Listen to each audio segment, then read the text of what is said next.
भाई भाई भाई भाई भाई।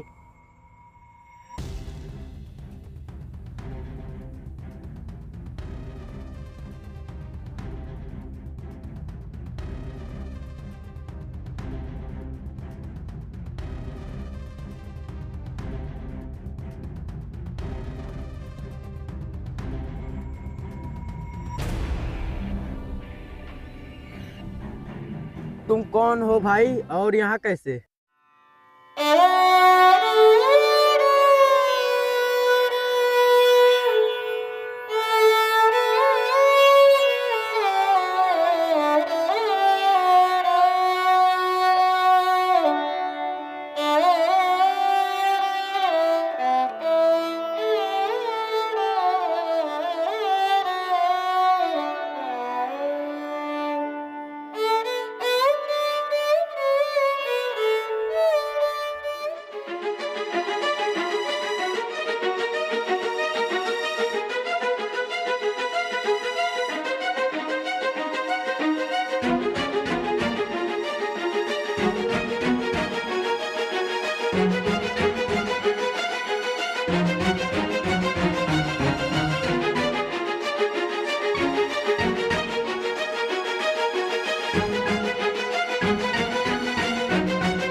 भाई जो तुम्हारे साथ हुआ अच्छा नहीं हुआ, लेकिन अब तुम कहाँ जाओगे?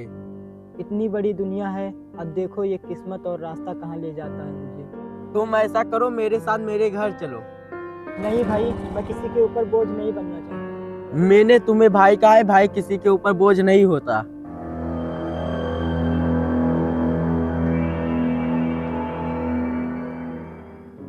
अब ज्यादा सोचो मत, चलो मेरे साथ।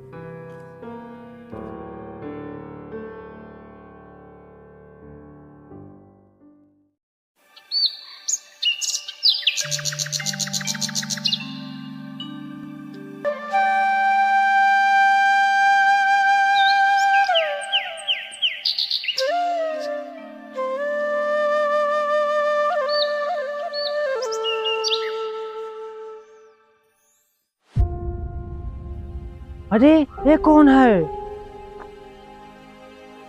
और ये ऐसे क्यों लेटा हुआ है नदी के किनारे? चलो चलकर देखता हूँ।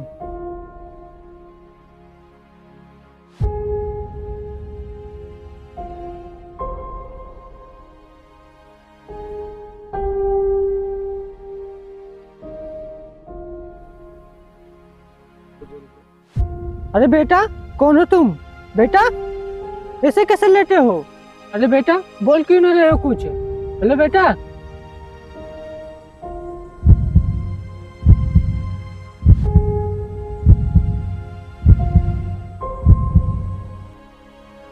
सांसें तो चल रही है इसकी और बोल क्यों नहीं रहा है? लगता है बेहोश है। मुझे इसको डॉक्टर के पास लेकर जाना चाहिए। नहीं रुको, कहीं मैं इसको डॉक्टर के पास लेकर गया और इसको कुछ हो गया तो मैं फंस जाऊंगा। अगर मैं फंस गया तो मेरे बीवी बच्चे की ज़िंदगी ख़राब हो जाएगी, क्योंकि मैं घर में अकेला कमाने वाला हूँ। लेकिन अगर मैं इसको डॉक्टर के पास नहीं लेकर गया तो यह मर जाएगा और उसके घर वाले बहुत परेशान हो जाएंगे। क्या करूँ मैं, मुझे कुछ समझ में नहीं आ रहा है। भगवान आप ही कुछ रास्ता दिखाइए। मैं एक काम करता हूँ, इसको डॉक्टर के पास लेकर चलता हूँ। आखिर मैं भी एक इंसान ही हूँ और इंसान इंसान के ही काम आता है। अगर मैं इसके जगह पर होता, क्या ये मुझे ऐसे ही छोड़कर चला जाता? मुझे इसकी मदद करनी चाहिए, आगे जो होगा देखा जाएगा।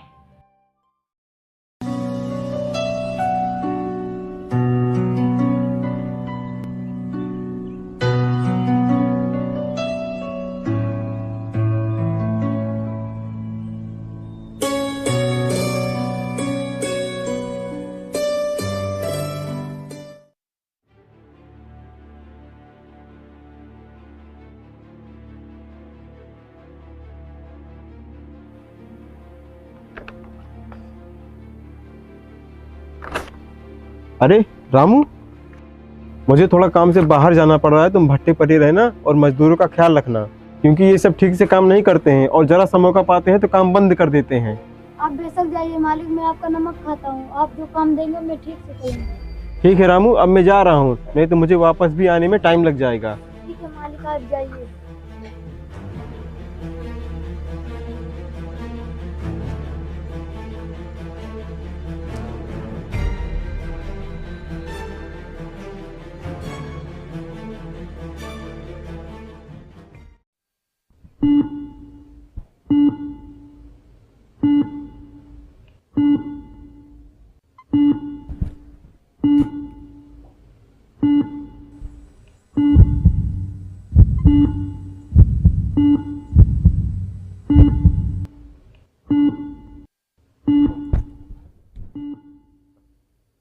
देखिए, आप इसको बहुत सही समय पर हमारे पास लेकर आए।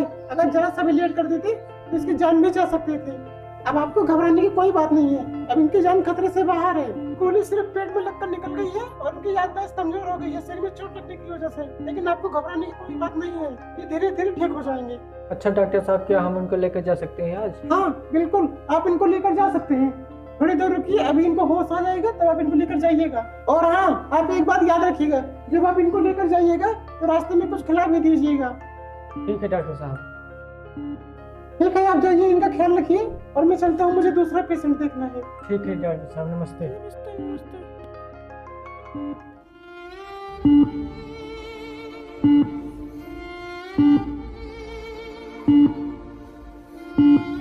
अरे बेटा, तुमको होश आ गया?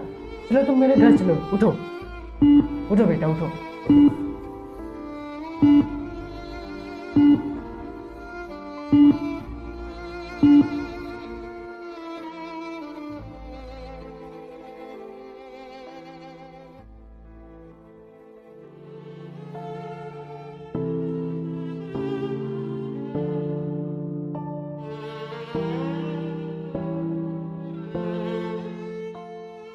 बेटा तुम यहीं पर बैठो, मैं तुम्हारे लिए कुछ खाने के लिए लेकर आता हूँ, ठीक है?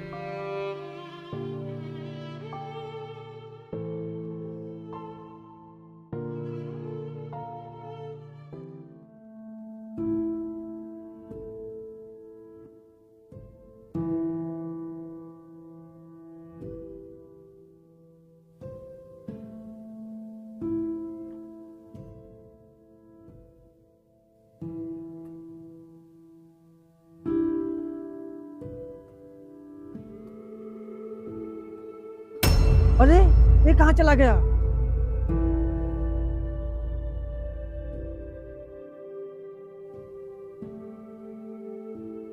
अब इसको मैं कहाँ ढूंढूं? मुझे कुछ समझ में नहीं आ रहा है और मैं इसको नाम ही नहीं जानता।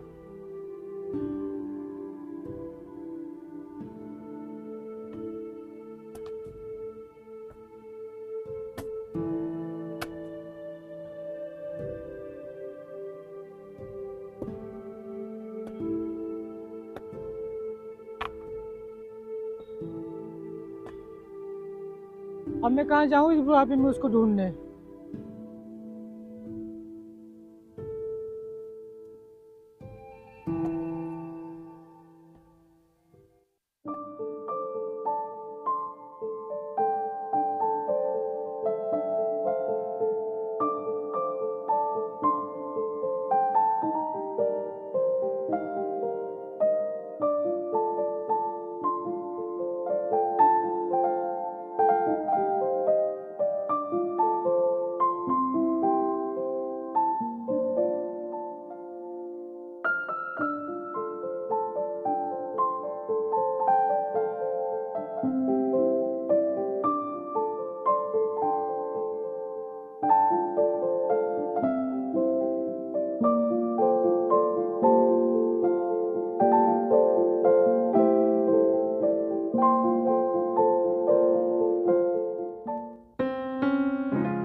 अरे सूरज, रुको, तुम कहाँ गायब हो गए थे और कहाँ जा रहे हो?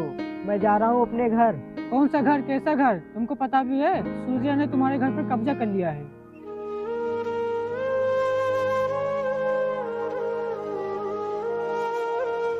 और सूर्य ने पूरे गांव में अफवाह फैला दिया है कि तुमने अपने भाई को जमीन के लालच में जान से मार दिया है और तुम सारा पैसा लेकर फरार हो गए हो। क्या बोल रहे हो भैया, क्या ये सही बात है? हाँ मेरे भाई, ये सही बात है। सूर्य ने पूरे गांव वालों को ऐसा ही बोला है। उसको तो मैं जिंदा नहीं छोड़ूंगा भैया, देख लेना तुम।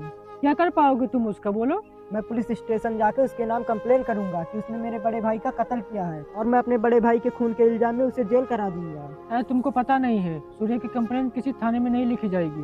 अरे तुम खुद सोचो, तुम्हारे बड़े भाई को मारकर अपना इल्जाम तुम्हारे ऊपर डाल दिया, तब उसका कोई कुछ नहीं कर पाया, तब पुलिस क्या कर पाएगी? अरे क्यों कर नहीं पाएगा भाई? जो मैंने बताया उसी की वजह से। देख भाई, अगर अपने भैया के खूनी को सजा दिलवानी है तो पढ़ाई फिर से करनी पड़ेगी। जब तुम पढ़ लिख कर अफसर बन जाना तब अपने भैया के खूनी को सजा दिलवाना। अब तुम्हें परेशान होने की कोई जरूरत नहीं, अब तुम हमेशा हमारे साथ ही रहना। ठीक है भैया। अच्छा ठीक है भैया, अब हम चलते हैं। हाँ ठीक है, जाओ, अपना ख्याल रखना। चलो भैया।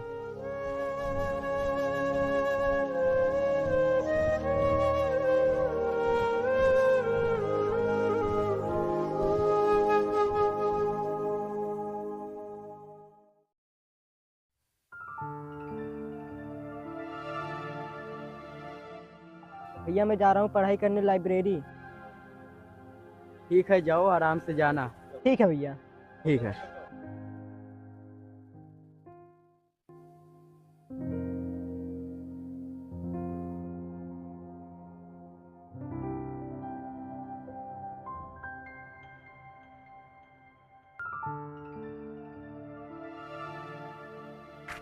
अरे भैया, भैया आप इतने दिनों तक कहाँ थे भैया? आपने मुझे ढूंढने की कोशिश क्यों नहीं की? कौन हो तुम और मुझे इस तरह पकड़े क्यों? मुझे खाना खाने जाना है। भैया मैं आपका छोटा भाई सूरज। भैया आपने मुझे नहीं पहचाना? मेरा कोई भाई नहीं इस दुनिया में, मैं अकेला हूँ, तुम कोनो में नहीं जानता। भैया वो सूर्या के आदमी ने आपको सिर पर मारा था, इस वजह से आप मुझे नहीं पहचान रहे हो। भैया मैं आपका छोटा भाई सूरज हूँ, आप मुझे आईएएस बनाना चाहते थे, कुछ याद करो भैया, पहचानो मुझे। मुझे परेशान मत करो, मुझे भूख लगी है, मैं खाना खाऊंगा। ठीक है भैया, चलिए मैं आपको खाना खिलाता हूँ। चलिए मैं जहाँ पर रहता हूँ, चलिए आप मेरे साथ।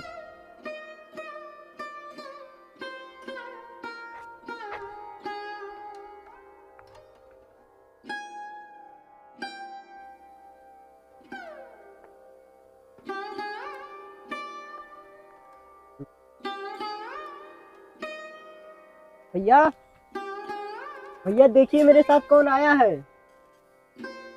ये कौन है सूरज? मैंने इनको पहले कभी नहीं देखा। भैया ये मेरे बड़े भैया हैं जिनको सूर्या ने मारा जानकर फेंक दिया था, और भगवान की कृपा देखो आज हमारे भैया हमें फिर से मिल गए। हाँ सूरज, सच में तुम बहुत खुश नसीब वाले हो जो अपने परिवार वालों से फिर से मिल गए। भैया आपको कोई एतराज तो नहीं है? आज से हमारे भैया हमारे साथ ही रहेंगे, क्योंकि मैं अपने भैया को इस हालत में छोड़ नहीं सकता हूँ, इनकी याददाश्त चली गई है। नहीं सूरज, मुझे कोई इतराज नहीं है, जब तक चाहो तब तक रह सकते हो हमारे साथ। रही बात तुम्हारे भैया की, आज से तुम्हारे भी भैया हमारे भी भैया हैं। भैया आप देखना, एक दिन मैं उस सूर्या को उसकी औकात दिखाऊंगा। फिर जी ले वो अपनी जिंदगी में, उसकी जिंदगी में बहुत जल्द अंधकार लाऊंगा। चलो भैया अब आप आराम करो।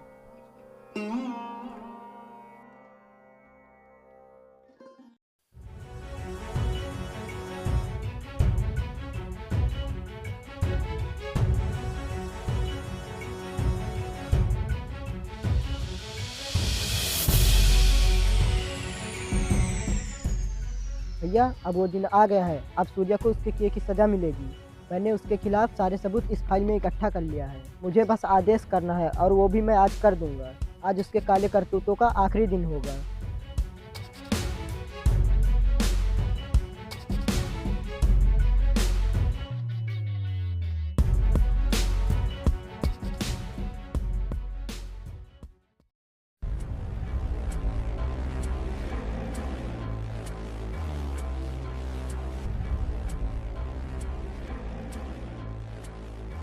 मालिक मालिक, आप यहाँ पर बैठ कर अखबार पढ़ रहे हैं? क्यों? ये देखिए क्या हो रहा है, आपकी पूरी संपत्ति पे अधिक्रमण हो रहा है।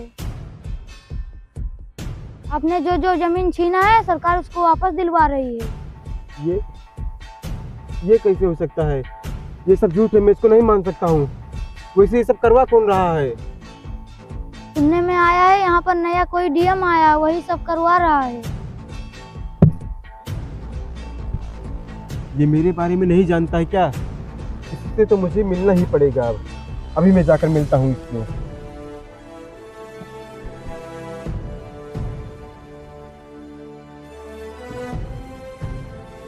कहाँ, किससे मिलने जा रहे हो सूर्या जी? तुम? इसका मतलब ये सब तुम ही करवा रहे हो? हाँ, ठीक समझा तुमने, मैं ही हूँ वो। और जो जो तुमने गरीबों की संपत्ति को हड़पा है, मैं उनको उनका हक दिलाऊंगा और तुम्हारी सारी संपत्ति पर अतिक्रमण करवाऊंगा। देखो सूरज, मेरी बात मानो, ये सब जो हो रहा है इसको रोक दो। और सूरज, तुम्हें जितना भी पैसा चाहिए हमसे बोलो, हम तुमको उतना पैसा देने के लिए तैयार हैं। पैसा? तुम्हारी औकात नहीं है सूर्या कि तुम मुझे खरीद लो। एक बार बोलो तो तुम्हें कितना पैसा चाहिए, मेरे मालिक तुमको खरीद सकते हैं। सुनो रामी, एक ईमानदार ऑफिसर्स कभी बिकते नहीं हैं, वो भी तुम जैसे गद्दारों के लिए। उस दिन मैंने तुम्हें जिंदा छोड़कर बहुत बड़ी गलती कर दिया सूरज। अगर मैं भी उस दिन तुम्हारे भाई के जैसा तुमको भी मारकर नदी में फेंक देता तो आज मुझे ये दिन न देखना पड़ता।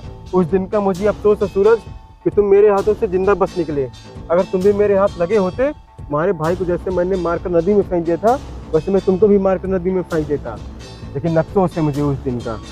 कोशिश तो तुमने पूरी की थी सूर्या, पर उसमें तुम नाकामयाब हो गए, तो उसमें तुम्हारी किस्मत है। और रही बात मेरे भैया को मारने की, तो उनको भी मारने की तुमने पूरी कोशिश की थी, पर वो आज जिंदा है, वो उनकी किस्मत है। चलो अब पूरा जीवन अपना जेल में बिताना और आगे की बात वहीं होगी।